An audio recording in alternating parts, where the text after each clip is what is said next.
In 1837, frustrated in their constitutional struggle to dislodge the so-called Family Compact from places of governing power in Upper Canada, many people of reformist convictions turned in desperation to rebellion.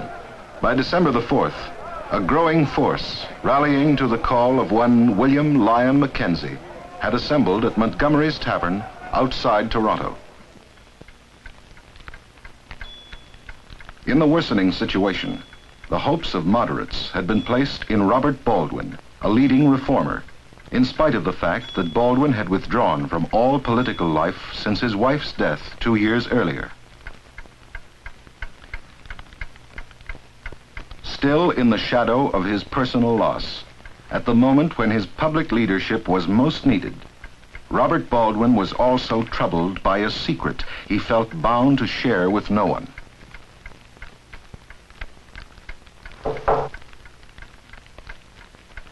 What is it? Mr. John Montgomery to see you, sir. Show him in. Well? Oh, nothing, sir. Mr. Baldwin will see you now, sir.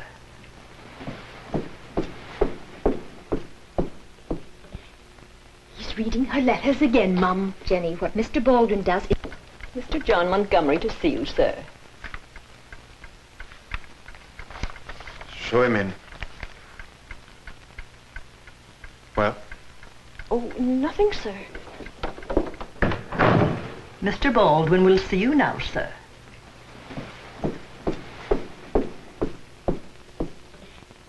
He's reading her letters again, Mum. Jenny, what Mr. Baldwin does is none of your affair. Well, it doesn't seem right, and her 2 years dead. Jenny. Yes, Mum.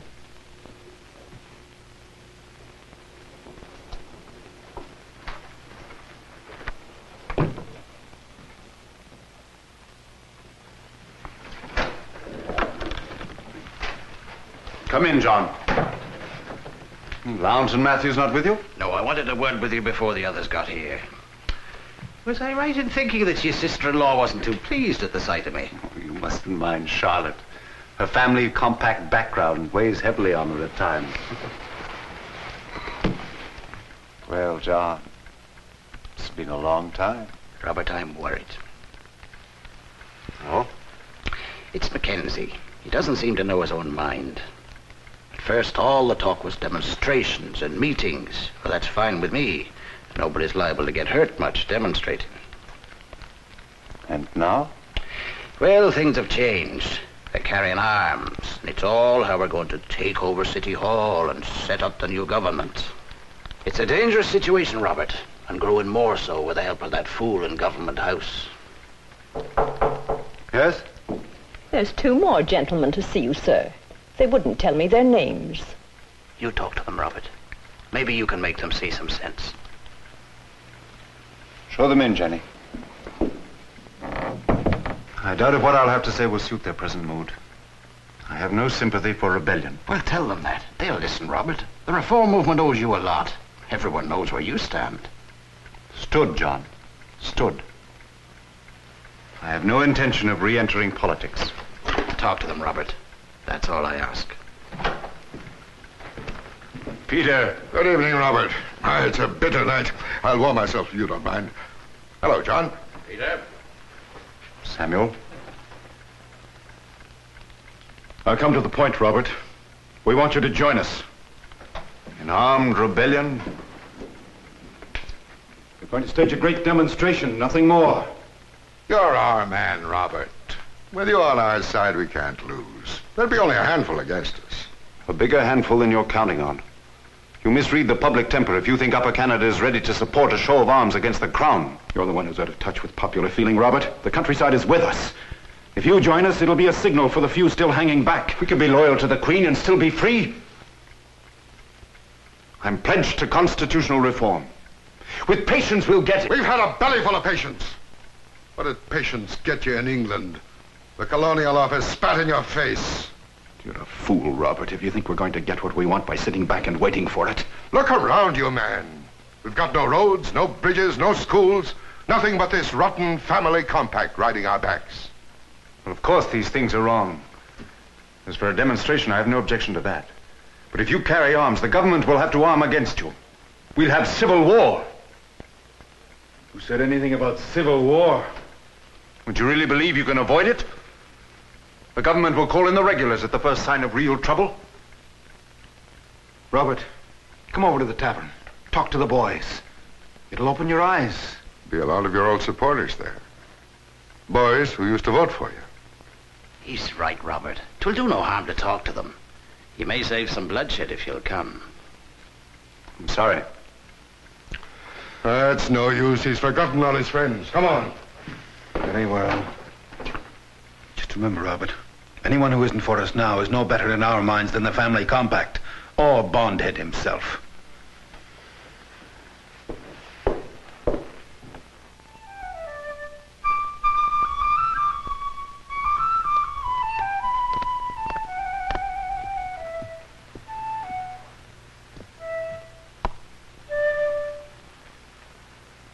Fitzgibbon, how good of you to call. Oh, dear, dear. I can see I've done something to upset you again. You wear your disapproval like a banner. Your Excellency, I've come to ask you once more to recall the regular troops from Montreal. Oh, surely not that again, Colonel. Minstrel, I weary of your lament. Sir, as commander of the militia, I'm responsible for the safety of this city. And I, for one, shall sleep the sounder, knowing my safety is in your capable hands. When will you realize, Sir Francis, that this talk of rebellion is serious business? You'll kindly not address me in that manner, Fitzgibbon. I beg your pardon, sir, but surely you are aware that something is stirring in the countryside. I am aware that a few disloyal rascals are making a great deal of noise out of all proportion to their importance. If they are so foolish as to test their pitiful strength against the imperial authority, I welcome the attempt. But, sir, if you were to dispatch even a token force of regular troops to the trouble spots throughout the province, this disturbance could be stopped without a shot being fired. Perhaps, but I have no intention of doing so. Another advantage. I will not meet them on their ground. They must meet me on mine. Besides, the more I can encourage them to think me defenseless, the better. Then the defense of Toronto is to be left entirely to my militia. A more than adequate safeguard against Mackenzie and his rabble, I should think. If the militia cannot defend the country, then the sooner it is lost, the better. And now, if you will excuse me, Colonel, I have urgent business. Very well, sir. Then it's agreed. Our main force moves to Government House, where we'll pick up Sir Francis. We'll take him into custody and proceed to City Hall, where we'll seize the arms and ammunition stored there. After that, it only remains... What's that?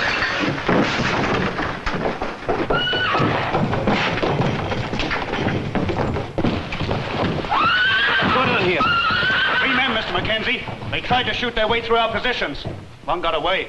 I think he's headed for town. Mr. Mackenzie! I think this one's dead, sir. Here, hand me a light. Well, Colonel Robert Moody. The pride of the militia. Have you heard this dreadful news? Yes, sir, I came immediately. Then when may we expect your precious militia? I've sent out riders to every nearby point. They should start arriving in force late this afternoon. Oh, confound it, man, we don't have until late afternoon. These cutthroats may arrive at any moment. This is a serious situation, Fitzgibbon. Yes, sir. I'm aware of that, sir. Do you think your present force can hold them off? Oh, difficult to say. I don't know how many men they have or how they're armed. I've given a gun to every man in Toronto willing to carry one. We need time, Fitzgibbon. Time to strengthen our forces. We need time.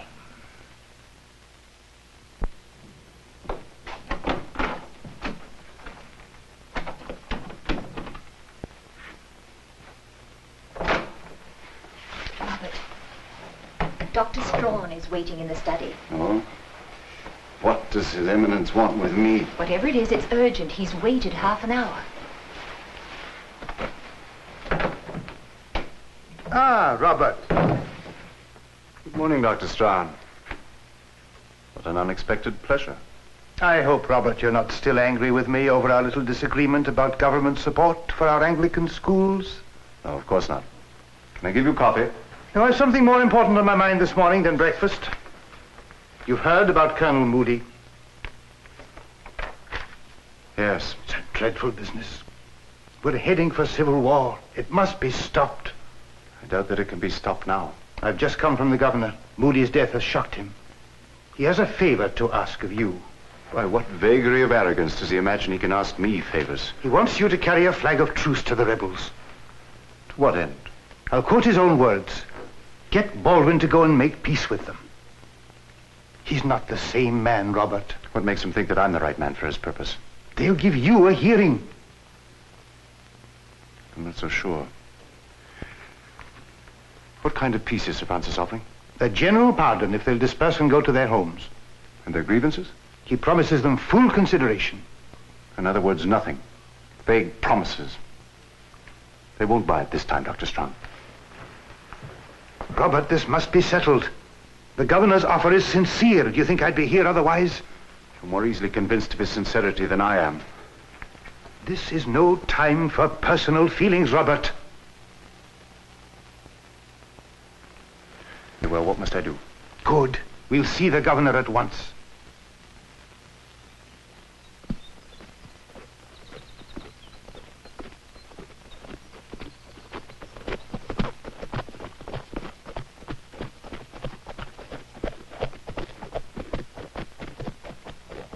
They've seen us. Here's Lount now.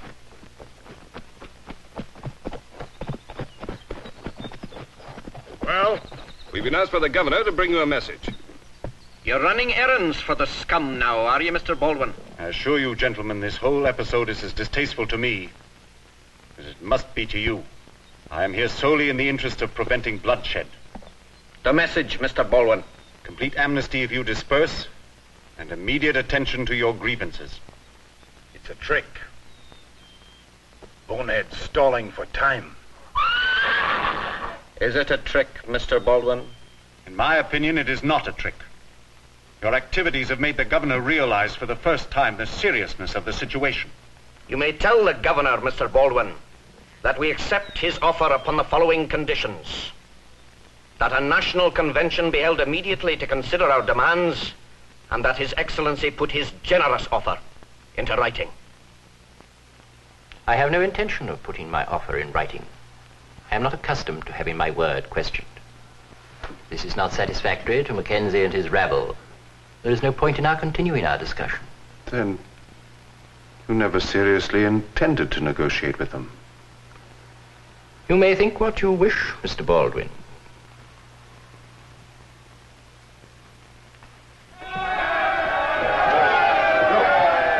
With the failure of the truce, events came swiftly to a head. Fired by their leaders, the rebel forces prepared to march on the city.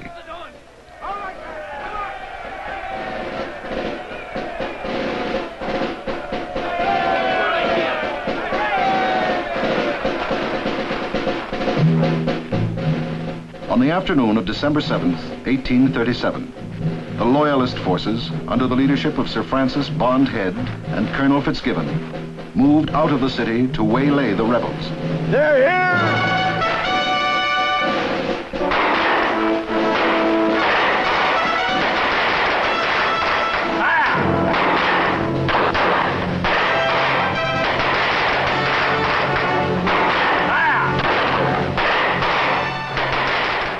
The Patriot forces proved no match for the better disciplined and more numerous militia. After offering a brief resistance, Mackenzie's force crumbled and scattered.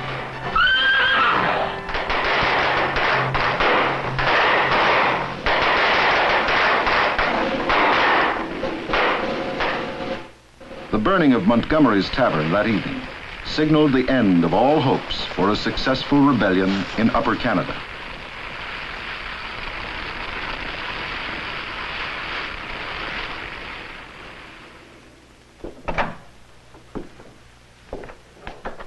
Hello, Father. Well, Robert, it's all over. Yes, it's all over. Mackenzie put up less of a scrap than I expected. Any news of Lount and Matthews? Not yet. The casualties? The rebels have 14 wounded and 1 killed in action. The militia, 5 wounded, none seriously. Hardly one of the memorable battles of history. I hear you are defending Montgomery. Yes. Good. This is an opportunity to make a strong case in public for reform. Father, you mistake me. I'm interested only in making a strong case for John Montgomery, because he's a friend. I have no intention of using the courtroom as a political platform. Politics is a rotten mess. I've no heart for it. Elizabeth knew that. Nonsense. You're the very kind of man who should be in politics. I've had my fill of it. Son, we've led this reform party together. This is our opportunity, don't you see? With the failure of the rebellion, the people look to the moderates for leadership. They needn't look to me. Then where else? Francis Hinks, for one. He's willing enough, God knows. Hinks is an opportunist, and you know it. Robert, I raised you to be a leader. You can't let me down now. Why not you? I've failed in everything else I've touched. You got elected once? Yes, and I loathed it. Scratching backs, grubbing for votes, swilling rotten whiskey. No, Father, not again. Oh, it needn't be that way, Robert. Father, I never intended telling you this, but you forced me to. Before she died, Elizabeth made me promise not to touch politics again. She made you promise that? She had no right, Robert. Now you see why what you ask is quite impossible. She had no right. There's a Mrs. Lowndes to see you, sir. I had to see you, Mr. Baldwin. Sam's been captured. We'll talk about it later, Robert. Sam has had a terrible time, Mr. Baldwin. Over 10 hours in a little boat on Lake Erie. And a farmer turned him in for the reward when he was blown ashore. I'm very sorry to hear it, Mrs. Lowndes. They brought him to Toronto in irons. A proud man like him. Mr. Baldwin, you know why I've come. I can guess. Sam wants you to defend him, and Peter Matthews, too. I can't do it, Mrs. Lowndes. But you're defending John Montgomery. Mr. Baldwin, I have $60 for your hire, and For I'll God's get sake, more. woman, it isn't the money. I'm not a trial lawyer. Sam needs an expert like Cameron or Blake. They won't touch the case. You can't refuse, Sam. You were good friends before the trouble. Mrs. Lowndes, I'd help you if I could. I'm taking Montgomery's case because I think I can get him off. He didn't bear arms. Do you just take cases you can win? He needs a lawyer who thinks he can win. I'd have to advise him to plead guilty and hope for mercy. Sam will do whatever you think best. I'm sorry, Mrs. Lowndes. You must find someone else.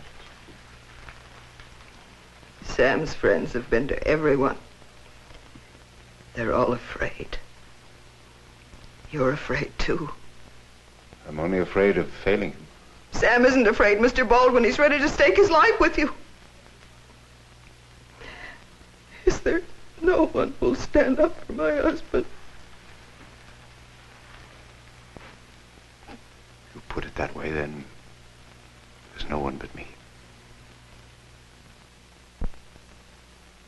It is a well-known fact that public sentiment is against the execution of these men. To take their lives now would only bring once again into sharp focus events and hatreds that for the good of the country are best forgotten. Therefore, I ask the court to exercise its prerogative and grant mercy to these men as a sign to all that justice indeed prevails in Upper Canada. Are you finished, Mr. Baldwin? Yes, my lord. Bailiff, will you ask the prisoners to rise? Samuel Lowndes and Peter Matthews, please rise and face the court. Samuel Lowndes, Peter Matthews, you have pleaded guilty to the charge of high treason. Your crime is one that strikes at the foundation of all civilized society. It is therefore, in the wisdom of the British legislature, made to rank highest in the degree of guilt and most deserving of the extreme penalty. Now, this court thinks it necessary that the community should be made to understand that the blood of the innocent must not be shed, and hope of impunity to the offender at the same time be indulged. There is no discretion left to the court No penalty save one. It is that by which your lives are forfeited.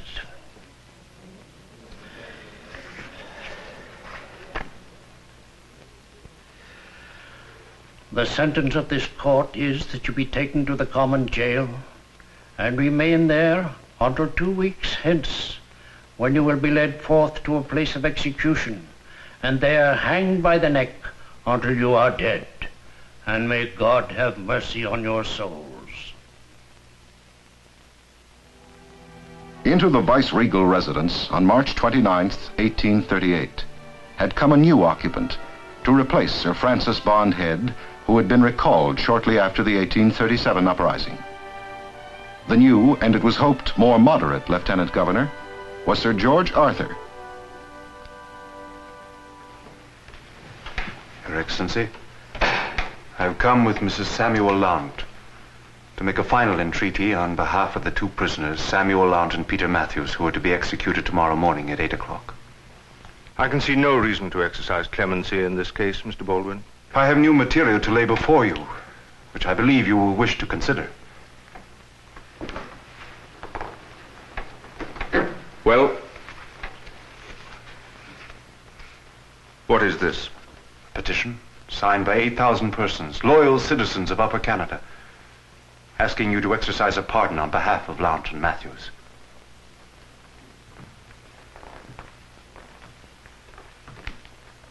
How was this obtained? By the Friends of the Reform Movement. Anyone will sign a petition. I assure you it has been signed by men of character and standing in Upper Canada. That may well be, but it is my opinion these 2 men deserve their punishment. And do I deserve it too? And my children? Your husband should have thought of that before he joined the rebellion. Spare his life. Please. Only that. Your husband would have stood in better with the council if he'd cooperated in revealing the names of others involved in this rebellion. Sam would never inform. He'd die first. Then I'm sorry, Mrs. Lount, he very likely will. It's no use, Mr. Baldwin. He means to hang him. That was a cruel thing to say. Sir, you are impertinent. Damn your arrogance. It's men like you who drive the people to rebellion. Are you advocating rebellion too, Mr. Baldwin? I'm not far from it. Treason smells far sweeter than this room. I could have you jailed for that. I invite you to, sir. I beg you to jail me. Do so, and I promise you your authority will break on the storm that delivers me. I dare you to have me arrested.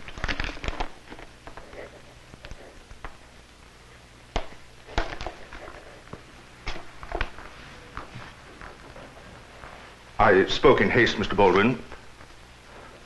I know you are no rebel. I thank you, sir. Will you present the petition to the council? If you insist. I shall send you word of their decision this evening.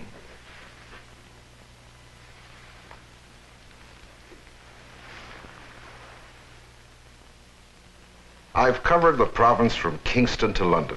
Everywhere the talk's of Robert. They just want word from us. A word we can't give them. Are you sure he won't accept? Robert lives in the past, Hinks. I've tried to shake him out of it. But he's only going through the motions of living since Elizabeth died. If he should lose Lount and Matthews, that would jar him, wouldn't it? It would put him in the dumps further than ever, I expect. Is it possible to get a message to Lount in his cell? I suppose so. Why? I'll tell you later. Robert. Hello, Francis. Father. You saw the governor this afternoon? The petition rocked him a little. He's bringing it to council. I'm afraid he made me lose my temper. Robert, you did everything you could. I should have elected trial by jury. No, you mustn't blame yourself, Robert. Come, let's talk of something else. Francis has encouraging news. Yes. The reformers want you to be their leader. I've heard it everywhere. It's a great opportunity. Father, we've been all through this. But things have changed, Robert. I see no difference. There's every difference. Lord Durham will be here soon. He's known for his moderate views. We'll have responsible government. Think of it, you'll be premier. The thought pleases you, I see. To satisfy your vanity, you'd have me break a sacred pledge. What are you talking about? What pledge? Never mind that now, Francis. I will grant you your obligation to that pledge, Robert, if you will acknowledge you owe something to us as well.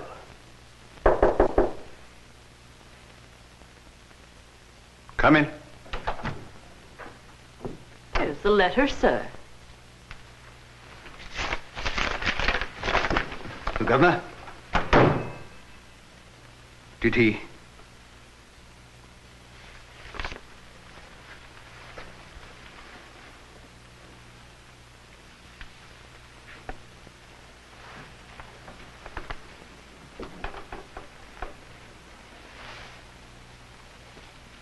You did your best, Robert.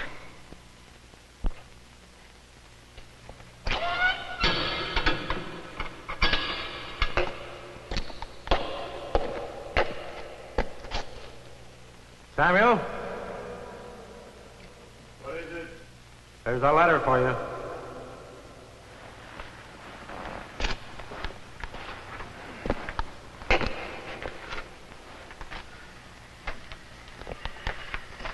Well, one thing, we got good mail service here. Who's it from? Francis Hinks. It's addressed to you, too. Well, read it out. Dear friends, I have just seen Robert Baldwin. Well, what's the matter? He has bad news for you. I thought it would make it easier for him if I sent this note. I'm sorry the petition did not succeed. I want you to know that you are both held in great esteem throughout the province. The reformers are determined your cause will triumph. We are sure it will, if we can get Baldwin to lead us. He must be persuaded. God bless you both. Well, I expected nothing different.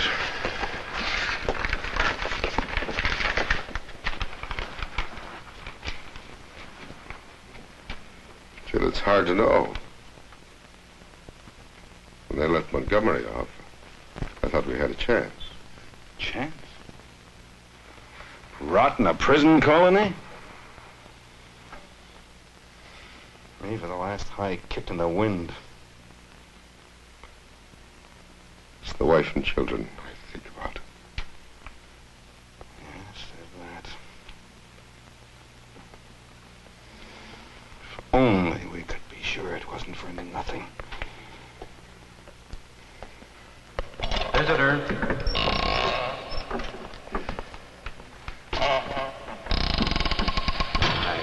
We know. I'm deeply sorry. I thought with the petition... My wife know yet? I want you to be the one to tell her, Robert. Mine, too. Your wife came with me to the governor's, Samuel. She's a good woman. What did the governor say? I made a mistake. I thought it'd be easier on you than Bondhead. If we'd gone to a jury, things might have been different. I don't know much about the law, Robert. You might be right. Perhaps with a jury we would have had a better chance. I can only say I did my best for you. Maybe you did. But Robert, what's done's done. Peter and I are prepared to die. But we're not prepared to die for nothing. You won't be forgotten. The people will remember what you tried to do. The people need a leader, Robert. They need you. Don't ask that of me. We're going to die tomorrow. That gives us the right to ask. I can't. Tell us you'll fight for reform and we're at peace with you. I must think. There's no time for thinking, Robert. Come, is it a bargain? Well?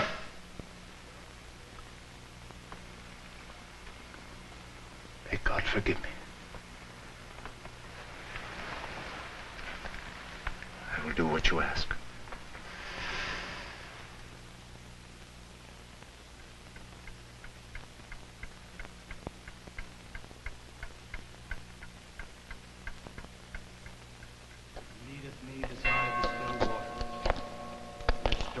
my soul. He leadeth me in the paths of righteousness, for his name's sake. Yea, though I walk through the valley of the shadow of death, I will fear no evil, for thou art with me.